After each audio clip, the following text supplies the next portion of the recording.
महाराज राज याचा काही भरोसा आहे का? हे गेलं असतं, वाचलं असतं, पुन्हा आलं असतं म्हणून वाटलं मला मुंडकीच कापून टाकाव म्हणून आणलं.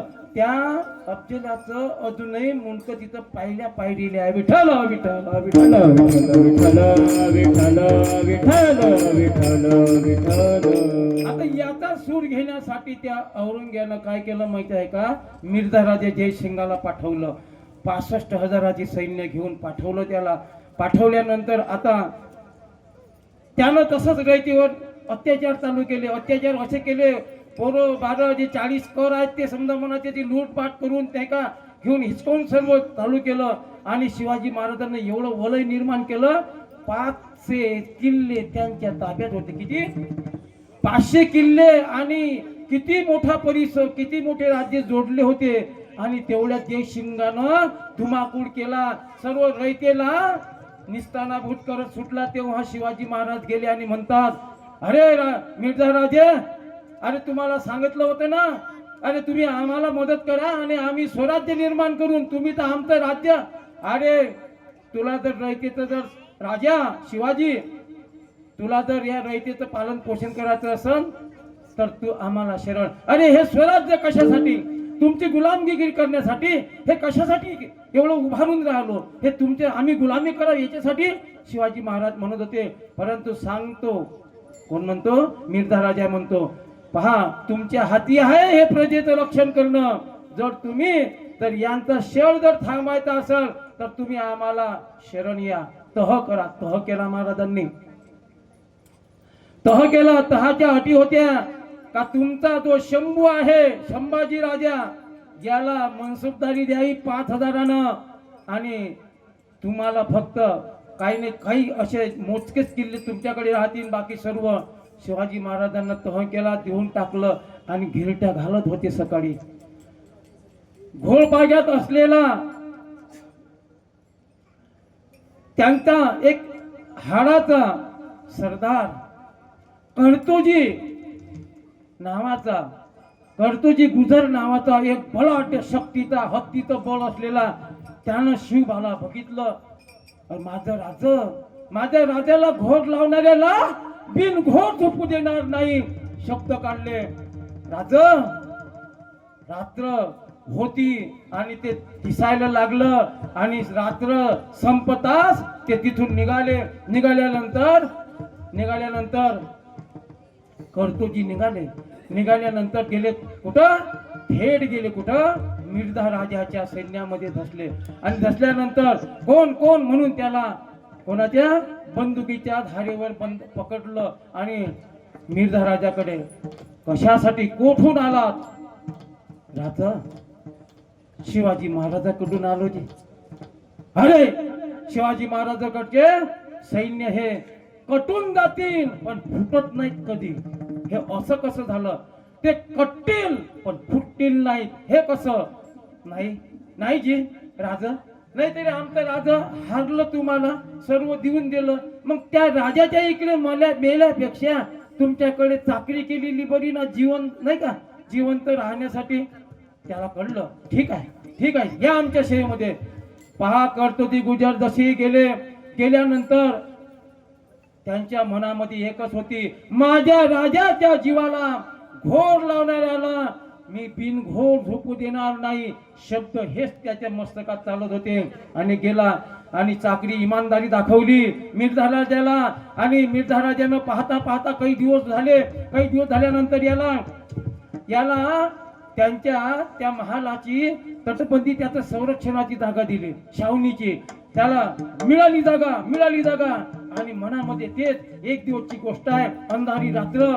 आणि कर्तोजीच्या मनामध्ये एकच आलं, हाच दिवस योग्य आहे. आणि त्यांनी एकच केलं, बस पहारेकरी झोपलेले आहेत. आणि कोणी म्हणत होतं, असं म्हणता कोणी कुत्री इल्लावत होते आणि म्हणत होतं जागते रहो. ह्या सर्व आवाज बंद होऊ दिला. आणि कर्तोजी गेल्यानंतर झोपलेला पाहिला.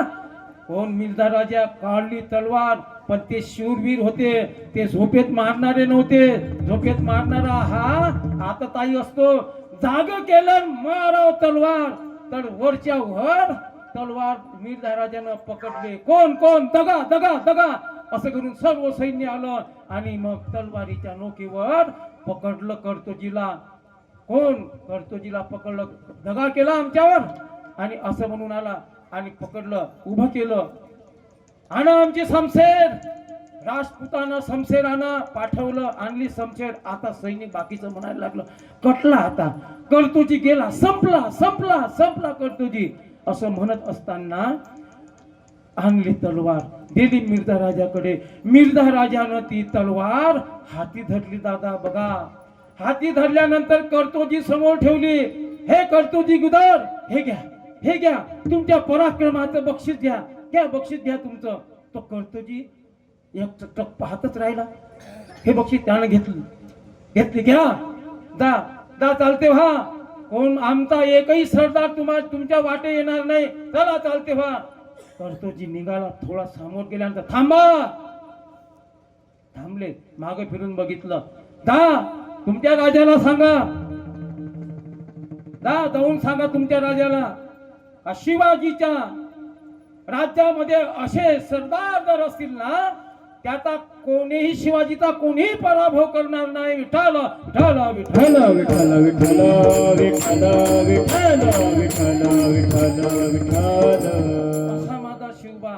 हा, आणि हे कळलं शिवबाला जसंही कळलं, शिवबानं पाठ थोपटली कर्तोजीची आणि म्हटलं, काय कर्तोजी, काय कर्तोजी, एवढा पराक्रम, एवढा प्रताप केला, एवढा प्रताप केला. त्या प्रताप केल्यामुळं त्यांचं नाव काय ठेवण्यात आलं? प्रतापराव गुजर. त्यांचं नामांकन, पदवी दिली प्रतापरावची आणि तो सरसेनापती झाला. सर्वात जास्त काळ सेनापती जो राहिला असेल 8 वर्षापर्यंत तो आहे प्रतापराव गुजर सरसेनापती. आणि महाराजांनी स्वराज्य निर्माण केलं. आता स्वराज्यासाठी अभिषेक करा, हे झालं सर्व. आता सर्वांकडे जे त्यांचे जे होते मोठे मोठे महातबदार, अष्टप्रधान मंडळ, ते सर्व आपल्या कामाला लागलं आणि एकच फक्त तिथं सरसेनापती जे झाले होते नुकतेच त्यांच्या जाग्यावर, ते सरसेनापती त्यांच्या डोळ्यानं दिसले. जशी सरसेनापती दिसल्यानंतर त्यांना आठवण झाली. कोणाची? कर्तोजीची. कर्तोजीला पाठवलं, पुन्हा कर्तोजीला पाठवलं मोहिमेवर. कर्तोजी गेला आणि कर्तोजी गेल्यानंतर बहलोल खानाचा सपसेल 2 वेळा पराभव केला. कारण का? स्वराज्य करायचं आहे. हे लोक जे आहेत हे आपलं स्वराज्य करू देणार नाहीत, कारण इकडून तिकडून तुटून पडतील. म्हणून एकच करा, तुम्ही स्वराज्याच्या सीमा बळकट करा.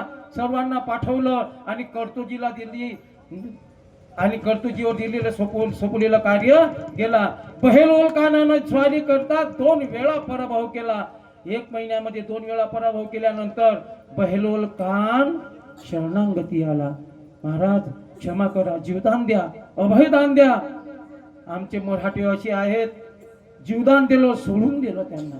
जसंही सोडलं आणि शिवाजी महाराजांनी वाट बघतच होते. ती गेल्यानंतर प्रतापराव गुजरांनी बहलोल खानाला 2 वेळा सोडलं. जेव्हा कळल्याबरोबर सांगितलं शिवाजी महाराजांनी, हे प्रतापराव, हे काय केलं तुम्ही? हे सैनिकाचं काम केलं का तुम्ही? हे सैनिकाचं काम आहे. हे तुम्ही सरसेनापती आहात, हा सरसेनापती आहात तुम्ही, हे काम केलं तुम्ही. जोपर्यंत तुम्ही त्या बहलोल खानाचं मस्तक कापून आणणार नाही तोपर्यंत तोंड दाखवू नका. जेव्हा म्हटलं ना त्यावेळेस निघाले प्रतापराव आणि मोहिमेवर. युद्ध झालं.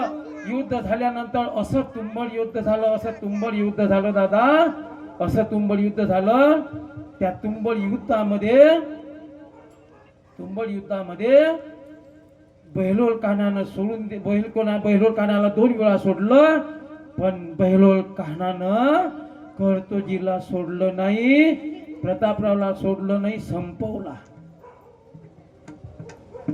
मला एक म्हणायचं आहे तुम्हाला, टाइम झालेला आहे. चरित्र भरपूर आहे, थोडसा अजून अर्धा घंटा लागते. काल पोलीस येऊन गेले होते आहे ना ताई, तर मला त्याचा मग विराम करू का? तुम्ही सांगा, विराम करू?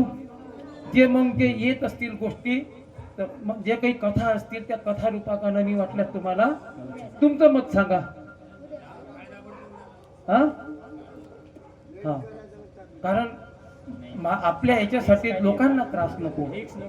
हा ऐक नाही त्या बिचाऱ्यांचं कारण का ते उचलूनच नेतात मला माहिती आहे. तर म्हणून खूप आहे हो, खूप आहे. अंगाले काटे येतात अंगाला. माणसाला सांगायच्या वेळेस बेभान होतो माणूस. आहे प्रसंग आहेत आपल्या, बचेंगे तो और भी लढेंगे, नाही का? बरोबर आहे. म्हणून आपले काट्यावर काटा आलेला आहे. का होईना हे एक्स्ट्रा सेवा माझ्याकडे आलेली आहे. का होईना जशी झाली माझ्याकडून तशी केली, नाही का? आणि आणखी समजा मनाचं आपली इच्छा असेल तर समोर सुद्धा आपण ह्या अशा सेवा चालू. कारण मी अभ्यासक आहे. म्हणजे शिवाजीचा याचा मी चांगल्या पद्धतीनं अभ्यास करतो. मला आवडतं कारण मी लोकांना हे प्रकट करतो त्यांच्यासमोर. आणि म्हणून हे प्रत्येकाच्या ह्या कोहळ्या कळ्या माझी लपले ज्ञानेश्वर शिवाजी म्हणतात ना, यांच्यामध्ये शिवाजी खरा लपलेला आहे दादा. हे जागृत होणं महत्वाचं आहे. कारण हे जागृत झालं तर सर्व जागृत, नाही का? म्हणून यांना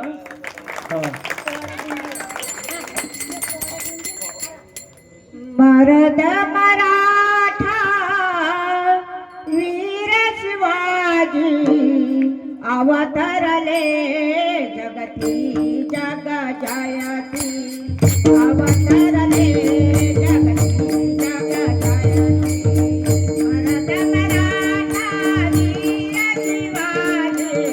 मरद मराठा वीर शिवाजी अवतरले जगती जग जयती. अवतरले जगती जय जगती.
तर अशा पद्धतीनं वेळ झालेला आहे आपली. आपण भागवतात घेऊ ना, आहे ना आपल्याला. आपण तुमचे 5-6 दिवस अजूनही आहोत. तर झाला आता संपूर्ण झालेला आहे. तर त्याच्या अगोदर सर्वांनी हात वरते करा. ज्ञानेश्वर माऊलीत आपला विठोबारक मैता जयघोष करा. त्याच्यानंतर ज्ञानेश्वर माऊली विठोबारक जय जय विठोबा. विठोबार कुमाई ठोबार कुमाई विठोबार कुमाई ठोबार कुमाई ठोबार कुमाई ठोबार कुमाई ठोबार कुमाई ज्ञानेश्वर माऊली ज्ञानराज माऊली तुकाराम ज्ञानेश्वर माऊली ज्ञानराज माऊली तुकाराम ज्ञानेश्वर माऊली ज्ञान जय विठ्ठल जय जय विठ्ठल जय विठ्ठल